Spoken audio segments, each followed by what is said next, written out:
All right, guys, we need to talk about the short-term pain for the long-term gain of Florida condos.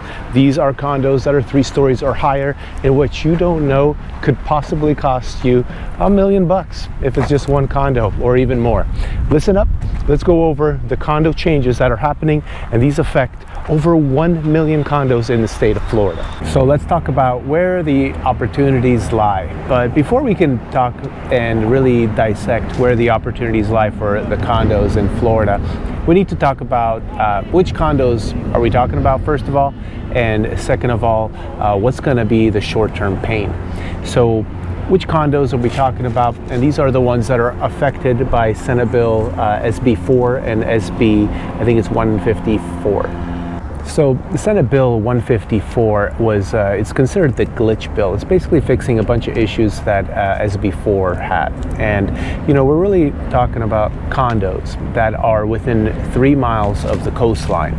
So it doesn't include every condo in the state of Florida, but it does include most of them. And on top of that, also the buildings have to be 3 stories or higher. So if you're in a condo complex that's 2 stories or just a single story, this is not, you're not affected by this bill.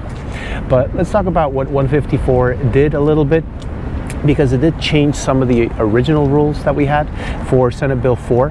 And as I'm reading here, basically for buildings that are 30 years or older and 25 years of occupancy or older. So if you're in, you know, we're in 2023 right now, and if your building was built in 1998 or before and it's been occupied since then, well, that's where you fall into this category. But what's happening? What do you need to be aware of? So first and foremost is the reserve requirements. Although this is a smaller portion of the bill, let's just get this out of the way. Condos sometimes vote to quote unquote kick the can down the road. What I mean by that is we have assessments for a new pool resurfacing and a clubhouse being redone and maybe a roof. These are components that are very important for the community and the value of the community. So they vote, hey, should we have a special assessment because we don't have enough reserves? And then everyone votes no because, you know, we're on limited budgets. We think it's not that bad yet. It could get a lot worse. We still have a few more years of this pool before it needs to be resurfaced, or the roof, or whatever it is. You know, these are for major components. And they kick the can down the road. They don't do a special assessment. They don't do the upgrades. And now 3 years later, they're in a predicament because prices went up. It's more expensive to get this work done, and now their assessment is higher than it would have been back then. Not to mention their insurance. That's a different story we'll talk about a little bit. So people kick the can down the road, and this SB4 will not allow owners to not be fully funded for certain items. Now, if you want to get a list of those certain items, just write me an email or comment below. I'll see if I can dig up the entire list of what will be affected by this bill. Okay, now the second part of the condo bill is about the structural integrity of the building. And now this is very important. So this is another part of the short-term pain, right? First part was the short-term pain of possible assessments for catching up on the reserves. Second part is what will the structural inspection that you are required to do, they call it the milestone inspection, what your condo is required to do, what will that reveal in terms of repairs? How much will that cost? And how much is everyone going to be assessed? Now, these reports, these structural inspections are due by January 1st, 2025. So therefore, and they have to be done every 10 years thereafter for every single condo that meets the criteria I mentioned earlier. So what this means is that there's going to be a lot of condos out there that are going to experience big pain in the short run. And by big pain, I mean tens of thousands of dollars, if not over $100,000 in special assessments to each individual owner for everything that needs to be repaired because they're in old, tall buildings. Now, I know that not every place has that, but here in the Sarasota area, we have quite a bit of buildings that are over 3 stories within 3 miles of the coastline. So we are definitely greatly affected. Now, on top of the reserve requirements and then the milestone inspection report and the repairs that need to be done, there's another thing happening that is totally unrelated to these Senate bills, and that is the insurance situation of Florida. And insurance prices are going up. I've done videos on this. Basically, it's all about the carriers leaving the state, leaving not many competitors, so they kind of jack up the prices. Plus, they've paid out a lot from Hurricane Ian recently, Hurricane Nicole, and a few others, and the reserves are pretty low. So they're not really necessarily trying to bank and profit as much as possible anymore. Now they're just trying to stay afloat and not go bankrupt. So they're raising the prices, and that's what it is. So that's the third whammy, that homeowners not only have their internal contents and condo associations that they need to insure, which is more expensive now, but also the condo association has common elements for everybody to use. So their insurance went up. Unless, of course, you redo your roof, that's going to help your insurance rate go down, but that's a big special assessment for most condos as well. So when it comes to expenses, expect the condos that are qualify under Senate Bill 4, all of those condos, their fees are going to go up significantly. I mean significantly. Maybe 2x, maybe 3x. I guess we'll see. But that is the reality of Florida condo real estate. But with every pain, there could be some gain. So let's talk about how can you make money in these situations. Well, let's first talk about the condos that are going to be sold at a fire sale. Now, I'm not saying people are going to sell it for 10 cents on the dollar, but I am saying that once an assessment has been done on a building, and that assessment is, $100,000 on something that's worth $500,000, like a studio on Siesta Key, well, you better believe it, that person is going to sell. They most likely do not have the money to pay $100,000, 20% of the value. So they're going to go and try to sell it, for $450, $460. You're going to get a good 10% discount on some of these condos. We might have even more, because there may be a few buildings that have such high assessments that no one can afford it, and everyone just tries to beat the next person when it comes to selling. And they do have to disclose everything, by the way. So you as a buyer, you're going to know exactly how much this assessment is going to be, depending on what stage of the voting process it's in.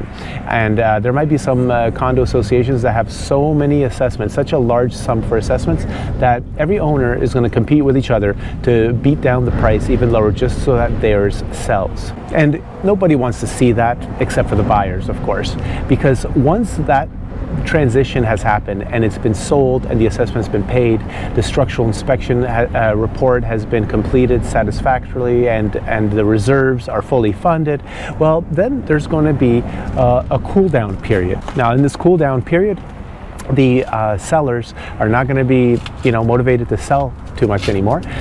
So there will be like a stabilization that's going to happen for some of these condos.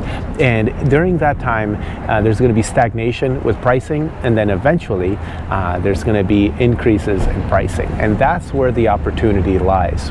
Now, aside from that, there's another thing that could possibly happen. Now, this is all speculation, but it's about the developers. It's probably not going to happen in small towns that don't have a lot of opportunity. But, places like Miami and Fort Lauderdale are places that have extremely expensive land that's beachfront. That's all taken up. There's no more vacant land. There might be some condos, from the 50s, the 60s that require so much repair for the structural inspection to be good, that developers come in and buy out all the lots, all the condos, and then they vote to tear down, and then they rebuild something much better and modern also. So this is just a natural process. This happens. This always happens, right? This has happened since we've started building huts, right? As a wind or a tornado would take down some huts, people would rebuild something bigger and better and stronger. Well, that's probably going to happen in some of the condo buildings out in Florida. So if you have a condo right now, please reach out to me. I really want to help you understand what's going on in your particular building, and I will do a lot of research for you. If you're considering selling, give me a call, because I will research and see if you're in a very vulnerable position or not. Now, a lot of this is still uncertain in terms of which condo is vulnerable, which condo isn't, but there are a few telltale signs that will that can show me and show you that, yeah, indeed, you have bad reserves, you have an old building, and people are talking about cracks in the building. There's a few things that can reveal that you are in a very vulnerable position. So reach out to me, 941-888-SOLD is my phone number. You can also email me, sarasota@sarasota.com. And I do sell real estate personally from, almost from Naples all the way up to about Gainesville and so on. So I cover a very large portion of the state. And if you're in anywhere else other than that area, I have awesome partners that I work with that I can give you a phone number and a name to somebody that is extremely experienced in this particular topic.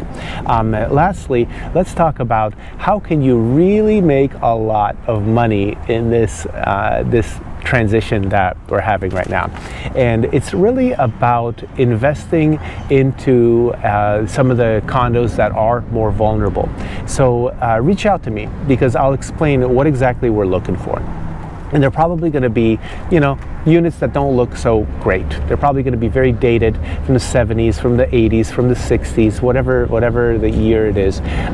But if you have a long-term plan, meaning 15 years or so, 10 to 15 years minimum, then I can help you, because I've been a landlord for over 20 years. I have short-term and long-term rentals. I have over a dozen rentals right now, and I'm very familiar with the entire rental market in our area.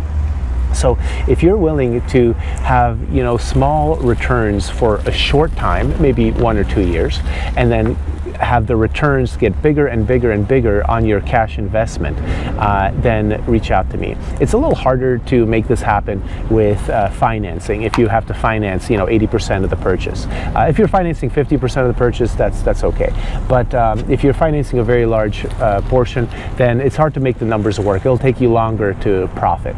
But eventually, I'm pretty sure we can get you easily double-digit average returns on your money. And what I mean by that is, if you hold it for 10 years, 15 years, when you do the math on the entire time of owning, with all the tax deductions you have, all the income you have, and then all the appreciation you end up getting, pretty sure we can get you to double digits. So reach out to me once again. Thanks for watching.